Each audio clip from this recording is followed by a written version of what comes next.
Hi, this is Prem and Carly, and we're from Tribe.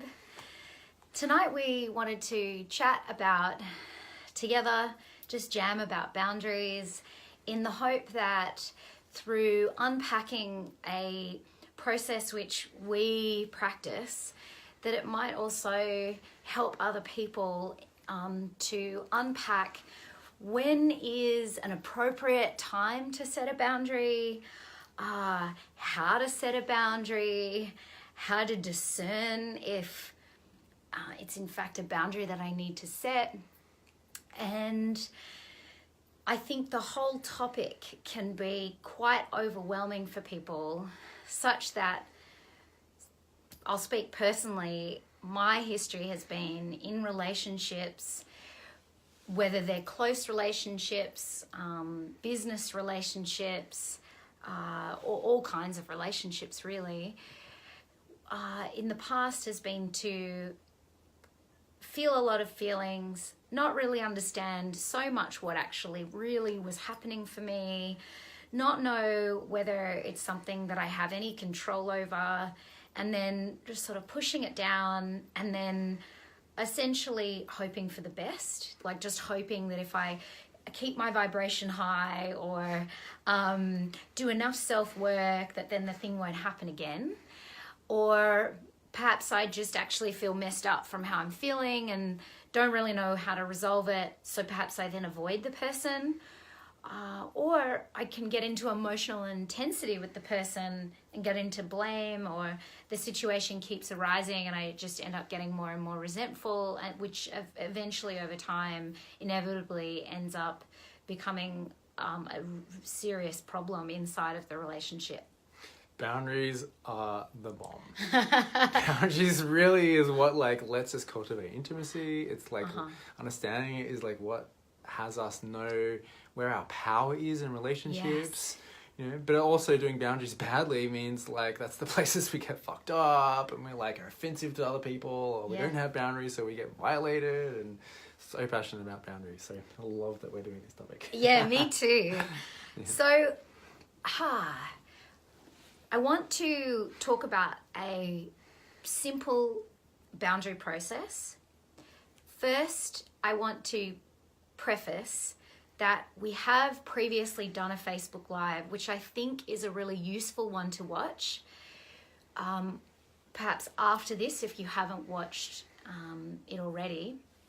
It was a Facebook Live that we did in the last few days. It was on vulnerability and boundaries. Vulnerability and boundaries. Yeah. Okay, I think that that's a really good one to watch with regards to this process that we're going to unpack. And then the other thing I want to preface before I go into the boundary process is that a common thing that would arise for me is, can I ask for this? When is it okay for me to make, to have a boundary? When is that actually okay? And so the thing I want to say at the very beginning of all of this, because I don't think it's just me who has wondered that, I want to say it right from the start, we can ask for anything. Yep. And actually just one thing there, I think something that's important to realize is that making requests is a form of setting a boundary. Yes. Because if I'm making a request, I'm essentially putting a boundary around someone's behavior in the request that I'm making. Can you do this thing for me? Yes. We're including making requests as part of our definition of boundaries. Yeah, I think it's just another way of saying that, actually. Yeah. So putting in place limits, basically. Yeah. Another way that I like to think about it is I'm actually teaching people how to love me. I'm teaching people how to win with me. So first thing is we can ask for anything. And then the second thing is on the other side of that, if you're receiving a request, you have the right to say yes or no. And actually receiving a no means that for me, if I've made the request, hearing a no is important data that I need to know, because then it gives me the information that I need to then be able to know what I need to then do.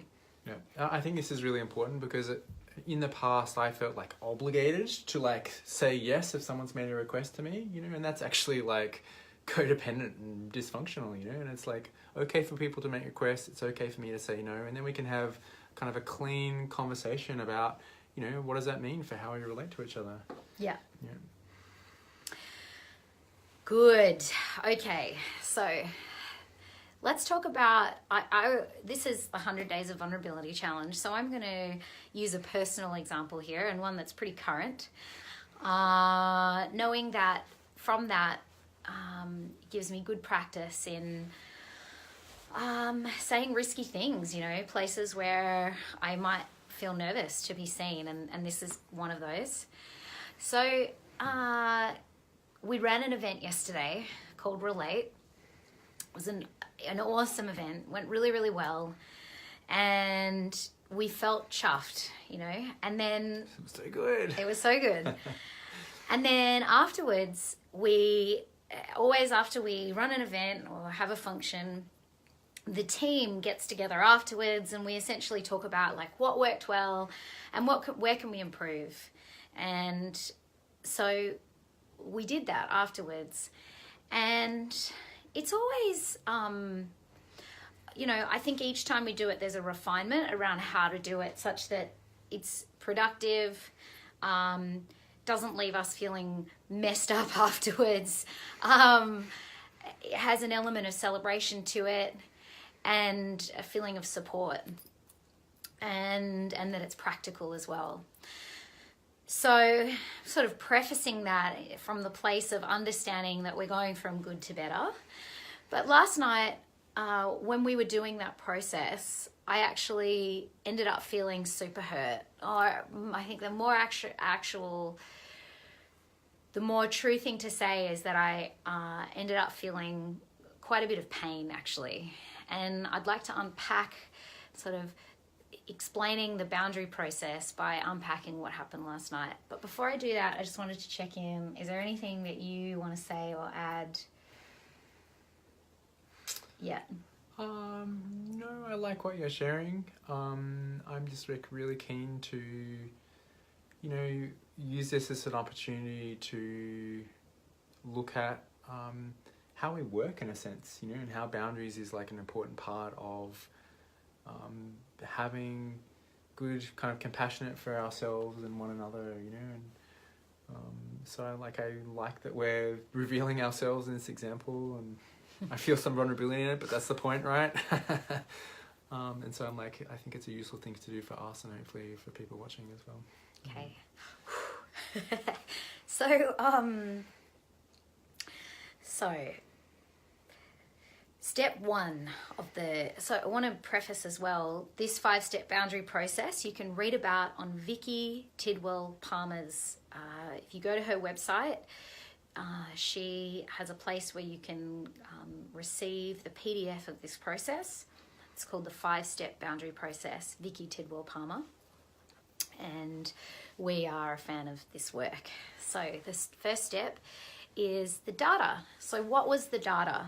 Like what were the actual things that if I was to look through a video camera, I would be able to see those details. They have no emotion or meaning added to them. So you said X, or we were sitting at this table, it was this time, we had agreed to have this meeting. These are things that, you know, I know there's no meaning added to them. There's something that I could observe. They're observable. Yeah. And that we can like agree on, you know, like yes. It's like, yes, we both saw that kind of thing. You know? Yes. So we can agree on these details. So it's like inarguable. So the data was that we were having a meeting for feedback, and there was certain, I was given certain feedback. I'm not sure if it's important really at this point for me to share what the actual feedback was, but by repeating the exact words, that would be useful, you know? So in future, like when you're doing this process, you want to have the exact words that were said, yeah? Mm-hmm. So when you said, and then the words. So was Carly giving me the feedback? So it was when Carly said, then the words. So that's the data, yeah? when we were sitting together outside in the meeting and you said da da da da da. Then the next step is the meaning that I gave to those words. So the meaning that I gave to those words was that it's not safe to take risks and get it wrong. Like, it's not safe to, so he had feedback about a particular process, and what I made up about that is I'm not safe with Carly for him to give me feedback, basically, which is, that meaning making is alarming for my system, right? Because Carly's my partner, we're in business together, we have big vision, big plans, like for my nervous system, that meaning had me have quite a strong emotional response. Yeah. Just like one brief thing here, you know, like, to me, like, our meaning making to some degree is hardwired, as in it's wired in based on our history, our conditioning, you know, like, it's not that we can't change it, but it's like a lot of the meaning making is just like very implicit and very fast, you know, it's just like it can happen very, very quickly. And so, like, in the past, I think I've shamed myself for like having meanings which aren't like supposedly empowering. And I think there is a place to like, how can I possibly shift my meaning, you know? But to also just go, this is what this situation is starting to mean to me, and it's okay for me to have a meaning that, you know, where I might be scared or like hurt, you know, and to actually make that okay, such that we can actually communicate from that place. For sure. Yeah. Because the meaning, if I know how to separate what happened from meaning, then from the meaning that I've given to that, I get to learn a lot about myself. That's more about me than it is about the other person, by the way. Might be that it was a shitty way to say it, or it was not, whatever, who knows? Like, that's up to him to discern that part. But like, the meaning that I assign to it is actually more about me, you know? So, and this is where this process is super empowering, because it is about me. As we'll move through this process, I get to see, right, so what do I actually need then? If this is the kind of meaning that I make, what does that tell me that I need? So we'll get to that. So that was the one meaning that I gave. And the other meaning that I gave is when you're hurt, you hurt me. That was another meaning I gave. It was like, I started to feel like, I don't trust that this is really how you feel. I feel like you're hurt, so you're hurting me. It was the meaning that I gave, yeah? This is definitely a reflection of like, I have experienced that in my past, you know, and in my family, and like kids hurting each other because they're hurting, like, so there's history there, yeah? And so again, my nervous system had a response to that meaning making. So data, meaning that I assigned to that data, and then the feelings that I had because of the meaning that I'd assigned. Yeah. So the feelings that I had as a result of the meaning that I'd given was I felt fearful, I felt pain, I felt little bit of anger, and yeah, sadness came with the pain part. That would be the feelings. How are you doing? You got like this really sort of sweet look on your face, and it has me present to like the care that you have about what I'm sharing, and the way you care about Totally. potential impact. Yeah. And of course, like, I had all of my own meaning in response to how that occurred, but I won't go into that here.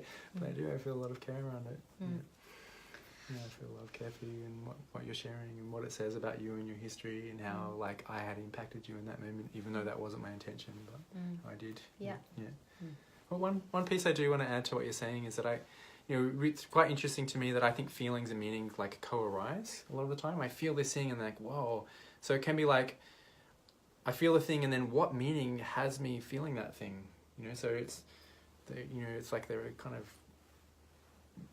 have each other occur. You know, the meaning has the feelings occur, but in the feelings, the meaning is there as well. So that's really interesting to me.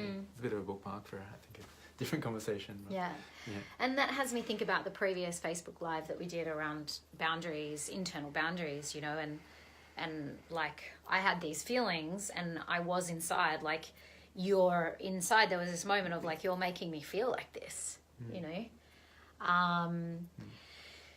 because the meaning that I made, actually, I hadn't discerned yet that was my meaning that I'd added to that.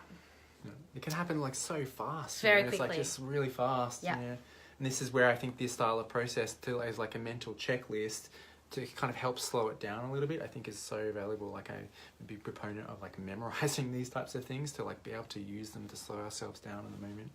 I actually have it in my phone, in my notes. I have like these 5 things written down and they're blank and I have them repeated. So lots of different ones where I can just quickly write it out wherever I am. And just kind of make sense of what's happening. So this is a good process to do. If you're just feeling at all triggered, to pause the conversation and both kind of maybe open your phones and write some notes. So, these are the feelings that I felt. So good data meaning feelings. Data meaning feelings. And through me identifying what my meaning making is and how I actually made myself feel that way because of the meaning I'd added, I'm having good containment now, right? Like, so no wonder I felt fearful, pain, and a little bit of anger because of that meaning. No wonder I feel that way, yeah? But in that process now I can have containment and I'm not collapsing or enmeshed with him and actually violating his boundaries, that he can actually make me feel something. Yes, I'm really able to be fully responsible here. Now, I think that this is where there tends to be a potential for people to dissociate or go into denial around self-responsibility. So yes, I do feel those feelings because of the meaning that I gave, but if I just stop at that point, you know, like, okay, that's my fault because I made that meaning. You didn't actually say that. I made that meaning, therefore it's mine, therefore I've got to go away and deal with it. You know, and I've done that a lot in my life of like self-responsibility talk, you know. And actually what I started with is where that kind of process can lead to avoidance and resentment, yeah? Because there is actually a need that I have in this process I identified, which is the next step. So what was my need then, yeah? What was my need in this scenario? And my need in this particular scenario was safety, genuineness, and kindness. So that's going to differ, obviously, circumstance to circumstance. And there's lists of, if you need help identifying needs, Vicky Tidwell-Palmer does a great job of that. And there's whole lists of like, you can go through them and be like, oh yeah, that one stands out to me. That's what I needed. And I recommend picking 3. The MVC world is also awesome for lists of needs. Right. Yeah. Perfect. Yes. So identifying 3, I think, is really good. So then, okay, so I've identified what my needs were in that situation. And then the next question is, so where is my power center? So my power center, does it reside within myself? So for me to get to not lose power anymore, where do I need to kind of reestablish that power from? So is this something that I can actually give to myself? Which, by the way, there is loads of situations where I've been triggered and done this process and I realize this is actually something that I can do for myself. I'm happy to do more lives on those particular ones, but in this particular circumstance, it was like, no, in that moment, actually, me being safe and kind and genuine is not what I needed from myself. Like, yes, I'd be kind to myself, good, but actually, no, this was about an interaction where I needed that in that moment. I'd been a part of running an event, I was tired, you know, exhausted. That's actually what I needed from my team, the team. So then I check out, is this something that that I could call someone else, a friend, and ask them for this, for this need? Is it something that I directly need to get from the person whom the interaction happened with? Well, calling a friend isn't going to work on this one, yeah? So then I realized, okay, no, this is actually something that I need to ask for from Carly. This is interrelational between us. So I figure out that my power center is actually outside of me. It's with Carly. And so the next thing is that I need to make a request. And this is how you determine when to make a request. Do I actually need to? Yeah. Just briefly, like power center, just unpacking that, really to me that means, well, what action can we take? And yes. to have our needs met, what action do we actually need to take? Yeah, and so actually just being aware of the possibilities of different possible actions is like so empowering to realize that, I'm not stuck here. There is action that I can take, and I think, and that I can't actually control another person, but I can make requests of them, and then based on them understanding me, they might, as part of being in a relationship with me, want to actually take that action. So I have control based on, what I can ask of people, essentially, and that's where our power resides, right? So power center then as a meaning of what action can I take? I love that. Yeah. Thank you. Yeah. Perfect. Good. So the action that I need to take then is to make a request. So then I can do that. Yeah. So I may want to then actually name, if it's a relationship where there's intimacy and I want to keep cultivating deeper intimacy, like I wouldn't do this with if I worked in a job where I had a boss. I wouldn't do this process in this way with a boss. Yeah. I wouldn't do it with a staff member either. In a typical corporate environment, you may have, I don't know if we differ on that, but for me, in terms of like appropriateness, I wouldn't be having these conversations and the depth to which I go and how much I reveal about myself is up to me to discern. Here, it's super appropriate for me to share the meaning that I gave to what happened, because I want Carly to know this about me for future. Yeah. Well, just briefly, because I work a lot in the corporate world, I would totally follow the same process, though I probably would be careful about which feelings and meanings I revealed, so such that it was appropriate to the context and the relationship. So, and it's the same, I would say, for my kids, like I need to translate so that my kids actually understand, in their own world, kind of what feelings and meanings were going on, so I think just generally being able to translate, our internal world such that it's appropriate to the context is important. Yeah, beautiful. This is a piece about containment. Yeah. Yes. Yeah.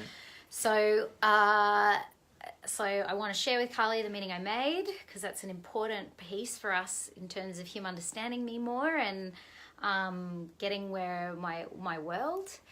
And so I share, this is what you said last night when we were at the meeting, and this is the meaning that I gave to that. I made it mean and about that I felt and from that I realized what I'm needing moving forwards in those meetings is for there to be an intention for genuineness and kindness, and for it, that will have me feel a sense of safety. And then I can then say to Carly, is that something that you can offer me? Like, is that something that you could agree to? Is that something you can agree to? For the sake of kind of like elaborating in this process, what does kindness mean to you? What does that look like? How would I know I'm like enacting that behavior for you? Thank you. Mm-hmm. What that would look like for me is, it would be approval first, and then letting me know, so this little bit of feedback that I'm about to say could feel a little bit like more difficult to take in. Do you feel ready to hear that? So it's like being really kind, that's what kindness means to me. And then I'll say yes or no, and then we go from there. But it would be starting with, I think you did this great, and then this part's like probably more difficult to hear, so how does that feel for you? Do you feel like you've got your boundaries in place? So what I'm hearing you say is that you want appreciation first, and you want to just like hear the things that you did well and kind of feel that sense of celebration and appreciation of that. You know, in this case, there was so much, you know, and I certainly am very reflective about like how much more I could have done that before the feedback I shared. And then the second piece I'm hearing you say is, if there's feedback that's potentially hard to hear, that there's a check-in first about how kind of ready you are to hear that, if you're feeling kind of receptive and resilient enough to be able to hear it. That would feel kind to me, and I also am aware that I'm responsible to let you know if I'm not actually able to take in feedback that could be hard. Yeah. And I'm committed to doing that moving forwards. But in terms of like the act of kindness, that's how kindness, that's what kindness feels like to me. It's just being able to know that I could surrender into your hands, knowing that you will be gentle and check what kind of pressure I can handle that feels kind. Yep. Yeah. Just like one comment here, you know, like what, to me, it's really important if I'm being asked a question like this, that I'm clear on what I'm actually being asked, you know, and I think that's actually important for the person being making the request as well. You know, is it concrete enough that it's like a yes or no, you know, because kindness to me could actually, you know, look like, I just want to see you get better, and I'm going to throw all the, like, the stuff that I think you could be better at, you know, which like might not be kindness for you at all in that moment, you know. So I think like making sure that we've got shared meaning going on is like generally so important in communication. We're checking, what does that mean to you? What would that look like? What's an example of that? Yeah. And genuineness is important to me, so it sort of ties into that. Cool. So then,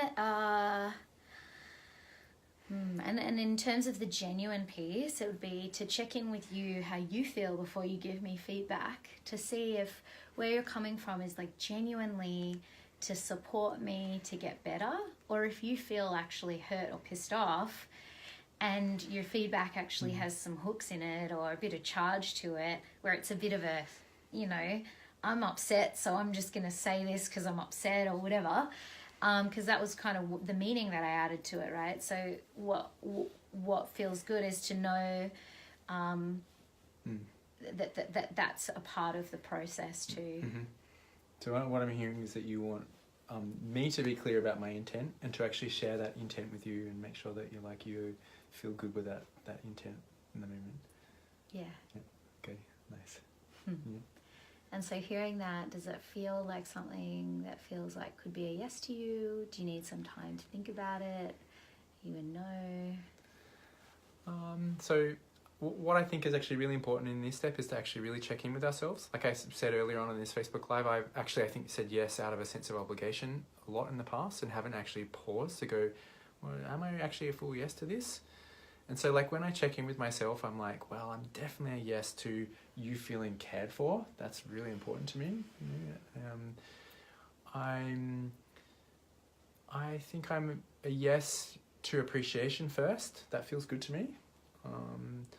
I'm a yes to checking in beforehand if you're like willing to hear feedback that might be harder. I do have a question mark about how we do that as a team more generally. Like, you know, like maybe there's like a process that we use where we know in advance that that's what we're going to do, and maybe before we do that we generically check in. Yeah. I also think about generally the timing of when we do that, you know, and we had a bit of this conversation last night, like after an event when we're all like actually kind of tired, and to me last night I think also very open, and I think that's a thing too, we're like really out, you know, like and that's part of reflect on as well. So I think I'd like to have a bit more conversation about some of those factors to include as part of this. They're not here. But generally I'm a yes to what you're asking. And then the genuineness, the intent piece. I can't promise that I'm always going to know in the heat of the moment what my intention is, particularly if I have, you know, my own version of this, but I can certainly try and do my best. Cool. That feels good. I imagine that we could build it in as part of the process of how we do checkouts together. Yeah, nice. And felt good hearing you say that you definitely want to have care for me, and that like checking in first to see kind of how resourced I am is something that feels in alignment for you. Yeah. Like something that feels right to do. Yeah. And I get it on the piece around the genuine, like being clear as to whether you're triggered or not. I imagine it's just a process we can all practice. Yeah. And that feels good. Yeah. I think there's one extra piece for me in that, you know, sharing feedback is so important, right? Like I want to keep getting better, and I want all of us to keep getting better. So an important piece to me here is that, you know, I want us at some point to be able to give feedback. So I think I'm more saying this for the sake of this example, but I want to make sure that we're not in this position of you're never resourced enough to actually hear constructive feedback. For sure. Yeah. Because then if that's the case, then it's like, well, let's say, you know, it's not the case with me. I have to actually be careful that I'm really clear. Often I'd be like, yeah, I can handle it. And I'm like, oh, shivers, I couldn't, you know. That tends to be where I lean more into. So moderation is more kind of my edge, actually. But yeah, that's a really good point, because then it's actually what you're speaking to more probably there is either walls, like walls of silence, which if you don't know what that is, feel free to check out our other Facebook Live on walls, but walls, or avoidance strategies, in which case it's like, well, you can't control how I behave, but then you're going to need to probably do a 5-step boundary process around what you need from me. And that would be the perfect thing to do, right? To discern then, what does he actually need? If he's not going to try and control me, what does he need to take care of him? Like, what is his power center, and what does he need to do in from that place? Yes. Yeah. So like I'm actually wanting to make sure I'm clear about my boundaries, you know, in the response to that request. You know, to me, this is, you know, where we want to like be honoring of each other and our own sovereignty, you know, where then your boundaries are kind of adaptive and need to be negotiated. You know, they're not this kind of static things. They're kind of, it's where we kind of, you know, intermingle. It's like the interface point of like where we meet each other in a sense, you know. So it's that negotiation, I think, that's really, really important. Yeah. In the, we're going to wrap up any minute, but in the sort of spirit of something that I particularly appreciate about, if I say no to something, I actually think it's a really important thing to do is to then tell the person when I will be open to hearing that, you know. So something that I'm hearing right now for myself is that if I say no, that what could be important is actually for me to say, but how about we check in tomorrow at lunchtime, re-check in around that, because it's important to me that you get to share that with me. Yep. You know? Yes. That way I'm showing up in a secure way for him. I'm not like, no, I'm a no to hearing, feeling, seeing you and having you feel that you're valid. I'm just saying, like, actually in the name of staying connected, I don't feel right now like I can hear that feedback, but I will be available to you at this time. Yes. Yeah? Nice. Cool. Yeah. And then the last thing is was there something you wanted to say there? Oh, I just wanted to kind of add on what you were saying in that, like, if I said no to you, yes. like, actually, you right. know, I have care for you, but I don't feel like I can kind of, you know, be kind and generous in the way that you're talking about, you know. Yep. You know, and then, well, actually, like, if I was a no, like, what other options do you think would be, you know, do you think of? And that's a good question. What you could do. Yeah. Great question. So for me personally, what I would do then is I would like check in with myself. So I imagine that I'd probably have some feelings if that happened. So I would then want to like really slow down the communication between us, because I'd probably have some kind of, I'd add some meaning to that, like I'm not cared about, or I'm not safe, or whatever. So I would slow down and I would either share that meaning making in the moment, or I may not, because by doing that, I could be coming from a place of trying to change his mind. So I might actually choose to have some containment around that and then say, I notice I'm having some feelings.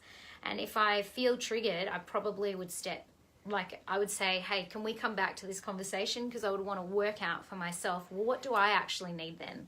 You know, like if I've received a no, I've got some new data, what do I need to do now? So, you know, on the fly, I would say that basically if that was the case, what I would probably do then is I would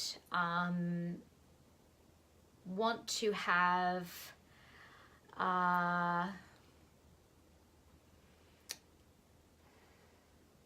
I would then, when we do check-in meetings, I would then, check-out meetings, I would initiate the things that I needed. So I would say, hey, Carly, just wanted to check on how are you feeling right now in terms of giving me feedback. You know, how are you feeling about it? You know, how are you feeling in your body at this moment? So I'd be discerning sort of like, where is Carly, you know, and does he feel, what's his level of containment in my perception, you know? I may actually directly ask Carly that, because I can ask Carly that. And, you know, and he could either lie or tell me the truth. And then it's up to me to use my own discernment, right? And so this is how I would keep me safe then, you know? So I would check in with Carly and I would see how he's going. And then from that place, I would then decide whether I'm going to do the checkout or not at that point in time. Yes. Yeah? Of course, like, it really depends on why I was saying no, right? And then where we go from there. You know, like, maybe it would be for like, hey, for me, when we're giving feedback, I just, it's all there present for me. And it's just like, I can't like not share these things, you know? And so then maybe you could have been like, well, let's not do feedback straight after the event's in. Let's actually make sure we only do it when, you know, we're feeling good enough. So that's been part of the negotiation. For sure. Yeah. And the last thing I'll say, I think, is that if I'm receiving no's a lot from somebody, then and I'm in close relationship with them, or actually just generally if I'm receiving a lot of no's, I personally will actually start to track the no's. So I'll keep record for myself of how often is this occurring, you know, because I want to stay in reality around it. So, because when someone gives me a no, I might actually feel triggered by that, and then I might feel like they always say no. But in reality, they might have only said no twice to me. So knowing me, I would want to track how often that's happening, you know, and if it is that a partner, for example, is actually saying no to me a lot around things that are really important to me, like my values, it is at that point that I would then decide, actually, this is maybe not the right relationship, and that's okay. They're actually really letting me know who they are, and I'm grateful for that. I don't actually even have to be pissed off about it. Yes. I might feel grief about it, but this is healthy relating. This is where I get to see who you are and let you be who you are, sovereign, and be sovereign in myself. And this is so fundamental to not having enmeshed, collapsed relationships of codependence or anti-dependent relationships where we don't tell each other what we need, and then we just withhold sex from each other, or we like write passive-aggressive emails to our colleague. Like, you know, this actually has us be who we are, separate, whole, and healthy. And I can really tell from my tracking, you know what, actually I can see here, there really is a way that we have different values, you know, and thank you. It's so good for me to realize that. I'm not confused, wondering how often has it happened. I can really see, it looks like we have quite different values. Totally. Well, so then this is like the place where we're not trying to control each other, right? Or if you don't do what I want you to do, and then I just get really resentful, and then that resentment is like this kind of hidden emotion and dynamic between us, you know? So doing this kind of process and just being explicit about our feelings and the meaning making and our needs and what kind of boundaries we kind of need to assert and request around that place, you know, that's then creates the cleanness of interaction, you know? That's kind of like the positive version of control, where we're actually just owning, you know, our own experience and letting the other person have their own experience too. And then there's like a healthy sense of separateness such that we can negotiate kind of that interface between us without kind of like having all this kind of hidden control and resentment dynamics. Yeah. And I'm like so passionate about just like creating culture like that, because to me those dynamics are just like rife, they're endemic and relating. It's like, and I feel sad about that, because people just get so fucked up around it, you know, me included. I want to keep getting better at it as well.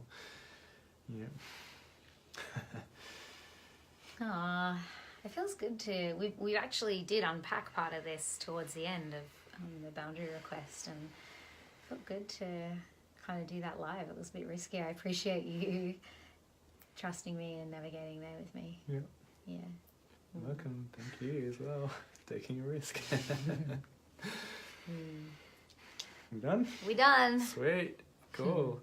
Yeah, hey, actually, there's something I do want to say. If this stuff interests you, this is like, we're so into this too, and we're really impassioned about teaching this work to change culture, as Carly just said. And we have our signature course, Tribe signature course, is called Foundations, and it's coming up very soon. If you want to know more about it, check it out on our Facebook page. It's a 5-week program, face-to-face, and essentially what we've been doing our Facebook Lives on in the 100 Days of Vulnerability, this is what we're teaching in Foundations, so you can leave with the same skills. Yep, it's going to be awesome. Yeah. I'm excited. Cool. Just thought I'd add that in at the end. All right, guys, thanks so much. Good night. Good night.